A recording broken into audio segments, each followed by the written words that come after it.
আসসালামু আলাইকুম ওয়া রাহমাতুল্লাহি ওয়া বারাকাতুহু। বিসমিল্লাহির রহমানির রহিম। ইন্নাল হামদুলিল্লাহ ওয়াস সালাতু ওয়াস সালামু আলা রাসূলিল্লাহ ওয়া আলা আলিহি ওয়া আসহাবিহি আজমাইন, আম্মা বা'দ। আন-নাহদা মডেল মাদ্রাসা আশকোনা শাখার উদ্যোগে আয়োজিত আজকের এই হিফজ বিভাগের পরীক্ষাসমূহে সবকের জন্য উত্তীর্ণ শিক্ষার্থীদের নিয়ে আয়োজিত আজকের এই সবক অনুষ্ঠানে উপস্থিত আছেন হজ ক্যাম্প জামে মসজিদের সম্মানিত ইমাম ও খতিব মাওলানা কারি এস.এম. জাহাঙ্গীর আলম হুসাইন।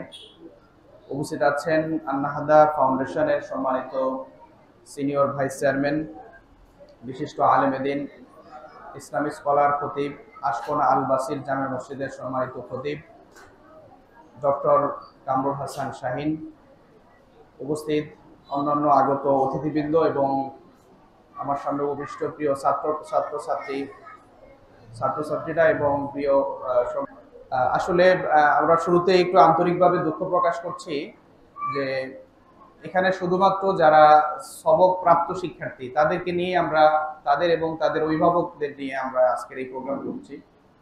আসলে মাদ্রাসার সকল শিক্ষার্থীকে নিয়ে প্রোগ্রাম করতে পারলে, অভিভাবকদেরকে বসার সুযোগ দিয়ে প্রোগ্রাম করতে পারলে আরো ভালো লাগতো, বা আরো একটু সুন্দর হলরুমে, বড় হলরুমে করতে পারলে আরো ভালো লাগতো। তো আরো একটা আশার বিষয় হচ্ছে আমরা ইনশাআল্লাহ আগামী 22 নভেম্বর, আপনাদের সুসংবাদটা দিয়ে রাখি, আগামী 22 নভেম্বর আমাদের সারা বছর যে বার্ষিক বিভিন্ন ক্রীড়া প্রতিযোগিতা হয়ে থাকে, হিফজুল কোরআন প্রতিযোগিতা, দোয়া প্রতিযোগিতা, হাদিস প্রতিযোগিতা, এরকম আরো যে প্রতিযোগিতাগুলো হয়েছে চিত্রাঙ্কন সহ বিভিন্ন ধরনের সারা বছরের যে প্রতিযোগিতাগুলো হয়েছে, আমরা বলেছি যে এইটার পুরস্কার বিতরণটা আমরা জানিয়ে দিব কবে হবে।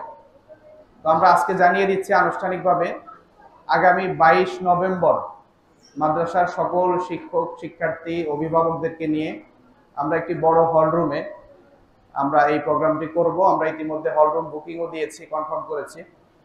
আমরা আগামী 22 তারিখে আশকোনায় দি পার্টি প্যালেস যে হোটেলটা, রেস্টুরেন্টটা আছে, এটার 8ম তলায় সম্ভবত এখানে একটা বড় হলরুম আছে, ওখানে আমরা ইনশাআল্লাহ সবাইকে নিয়ে একসাথে প্রোগ্রাম করতে পারবো। আমরা একটু আলহামদুলিল্লাহ পড়ি নাকি? আলহামদুলিল্লাহ। তো এখানে আমরা অল্প সংখ্যক, শুধুমাত্র যারা হিফজ বিভাগের কায়দা থেকে আমপারা, আমপারা থেকে নাজেরা, নাজেরা থেকে হিফজ যারা সবক নিয়েছে তাদেরকে আমরা আজকে এখানে আহ্বান করেছি, বা তাদেরকে আমরা আনুষ্ঠানিক সবক দেয়া। অনেকে আছে সবক শুরু হয়ে গেছে কিন্তু আমরা আনুষ্ঠানিকতাটা একটু পরে করছি, একসাথে সবাইকে নিয়ে করছি। তো আরেকটা বিষয় হচ্ছে, আমাদের এই শিক্ষার্থীরা যারা আজকে সবক নিচ্ছে তারা নিঃসন্দেহে ভালো চেষ্টা করেছে, পরিশ্রম করেছে, ওস্তাদরাও পরিশ্রম করেছে, আপনারাও কষ্ট করেছেন। প্রত্যেক দিন অন্তত 4 বেলা নেয়া, মানে আনা নেয়া করার মতো কষ্ট কিন্তু গার্ডিয়ানরা সবাই করে। এই জন্য আমি আন্তরিকভাবে আপনাদের প্রতি ধন্যবাদ জ্ঞাপন করছি। এবং আমাদের শিক্ষক যারা কষ্ট করেছেন, সময় দিয়েছেন, আসলে হিফজ ছাত্রদেরকে পড়ানো এবং তাদের ধৈর্যের সাথে পড়ানো এটা একটা কঠিন কাজ, সহজ নয়। এই পড়াটা এমন যে এখানে ধরেন আমরা যখন জেনারেল ক্লাস করি, জেনারেল ক্লাস করার সময় আমাদের মনে হয় এক একজন স্যার আসে, নতুন একটা বিষয় পড়ায়, আলাদা একটা আনন্দ মজা পায়। কিন্তু হিফজের ক্লাসগুলো এমন যেখানে একটা বিষয় একজন ওস্তাদই কিন্তু ধারাবাহিকভাবে পড়াইতে হয়।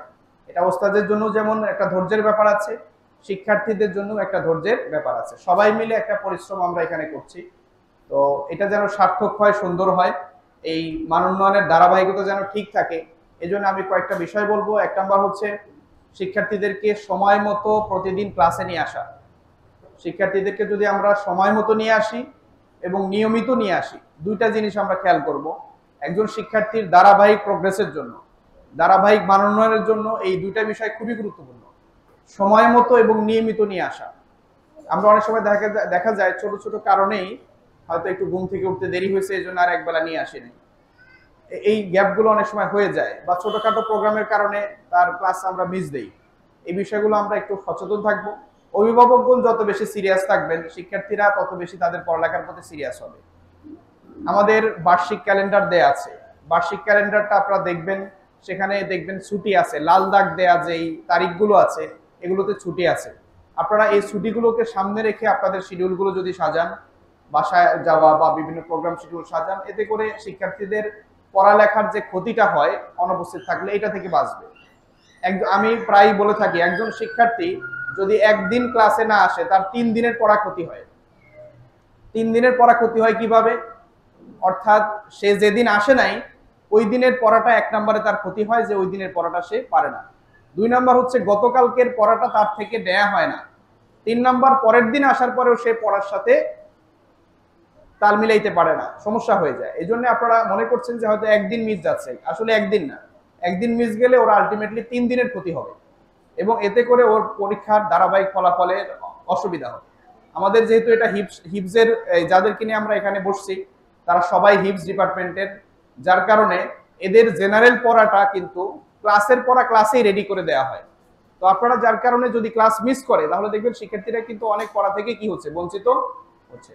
এই জন্য আপনারা একটু চেষ্টা করবেন সবাই যেন ক্লাস মিস না করে। 2 নম্বর যে বিষয়টি বলবো এটি হচ্ছে আমাদের রুটিনটা অনুসরণ করা।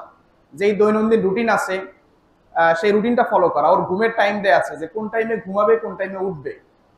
এরপরে সে এখান থেকে যাওয়ার পরে কারো হয়তো 11টার পরে হালকা নাস্তা করে ঘুমের টাইম, এই টাইমে যদি সে না ঘুমায় তাহলে দুপুরের পরে ক্লাসে এসে সে তার মনোযোগ থাকে না এবং তার ব্রেন স্বাভাবিকভাবে কাজ করে না।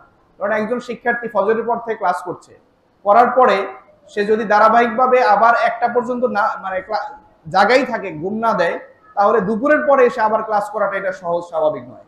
এই জন্য আপনাদের প্রতি আহ্বান থাকবে শিক্ষার্থীদেরকে যার যেই টাইমে দুপুরের বিশ্রাম আছে, কারো হয়তো জোহরের আগে, কারো হয়তো জোহরের পরে, এই বিশ্রামটা আমরা নিশ্চিত করব।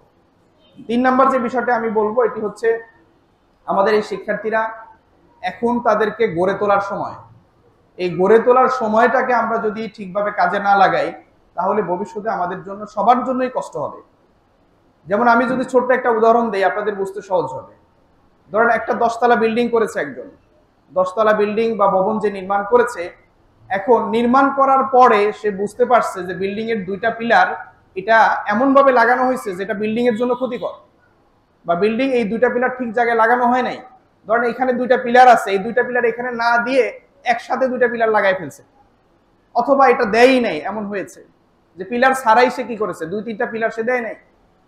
এখন বলেন যখন দক্ষ কোনো ইঞ্জিনিয়ার আসবে এসে দেখবে যে এই বিল্ডিং এর 2-3টা পিলার নাই, তখন সে বলবে এই বিল্ডিংটা যে কোনো মুহূর্তে কি হতে পারে, ছোটখাটো ভূমিকম্প হলে বিল্ডিংটা ধসে পড়তে পারে এবং ধসে পড়লে সবাই ক্ষতিগ্রস্ত হবে। তো এখন সে যদি পরামর্শ দেয় এই বিল্ডিং এর এই 2-3টা পিলার লাগানো, এটা কি সহজ কাজ? কারণ এই গোটা বিল্ডিং ভেঙে নির্মাণ করা ছাড়া আবার নতুন করে পিলার লাগাবে, এটা সহজ কাজ, এটা অনেক কঠিন কাজ। একইভাবে আমাদের সন্তানদের দিকে যদি আমরা তাকাই, যে এদেরকে যদি আমরা এই যে সঠিক সময়ে যখন তাকে পরিচর্যা করার বয়স, যখন তাকে দ্বীন, ইসলাম, আদব, শিষ্টাচার, কালচার, এগুলো নৈতিকতা, আখলাক, এগুলো শিক্ষা দেওয়ার বয়স, ইসলাম শিক্ষা দেওয়ার বয়স, সেই বয়সে যদি আমরা এই শিক্ষাগুলো ঠিকভাবে না দেই, সঠিক শিক্ষা না দেই, সততা শিক্ষা না দেই, আমল আখলাক ভালো না করি, তাকওয়ার ভয়, এদের আল্লাহর ভয় যদি এদের মাঝে না ঢুকাই, দেখা যাবে এই ছেলেগুলো তাকওয়াহীন ভাবে যদি কখনো বড় হয়ে ওঠে, তখন এই ছেলেগুলো আমাদের সমাজে আমরা দেখি বহু বাবা মায়েরা আমাদের কাছে আসে, নিয়ে আসে যে এই ছেলেটা কথা শুনে না। আমি জুমার নামাজ পড়ানোর সুবাদে বা আমাদের খতিব সাহেবরা এখানে আছেন, ওনাদের কাছে অনেকে নিয়ে আসে যে হুজুর আমাকে একটু পানি পড়ায় দেন, আমার ছেলেটা কথা শুনে না, আমার মেয়েটা কথা শুনে না। সে হয়তো কলেজে পড়তেছে অথবা 9-10 আলিম দাখিলে আলিমে পড়তেছে, এরকম একটা অবস্থায় আছে। এখন বলেন যেই ছেলেটা ছোটবেলা থেকে দ্বীন শেখে নাই, ইসলাম শেখে নাই, বা সে আমল আখলাক, সততা, ন্যায়, নীতি এগুলো শিখে নাই, তাকে কি একদম বড় হয়ে গেছে তখন একবারে এই চেঞ্জ আনা, এটা কি সহজ কাজ? এটা সহজ কাজ নয়। একটা মাটি, কুমারেরা যখন কোনো মাটি দিয়ে কোনো কিছু তৈরি করে, তখন সেই ক্ষেত্রে ওই মাটিটা কাদা থাকা অবস্থায় তাকে শেপ দিতে হয়। কিন্তু যদি এই মাটিটা শক্ত হয়ে যায় তখন কিন্তু এটাকে আর শেপ চেঞ্জ করা যায় না। এই জন্য আপনাদের প্রতি আহ্বান থাকবে, আমাদের এই সন্তানেরা আমাদের কাছে আল্লাহর পক্ষ থেকে নেয়ামত এবং আমানত, আমরা এই নেয়ামতের সঠিক ব্যবহার করব, এই আমানতদারিতা রক্ষা করব এবং আমাদের এই সন্তানরা যেন চক্ষু শীতলকারী সন্তান হয়, আল্লাহ রাব্বুল আলামিনের কাছে এই কামনা রাখছি। আর আপনারা যারা আজকে এসেছেন, কষ্ট করে মেহমানবৃন্দ এসেছেন, ওনাদের কথাগুলো ধৈর্য সহকারে শুনবেন, এই উদাত্ত আহ্বান রেখে আজকের এই প্রোগ্রামের উদ্বোধন ঘোষণা করছি। আল্লাহ তাআলা আমাদের এই প্রোগ্রামকে শেষ পর্যন্ত সুন্দরভাবে কবুল করুন।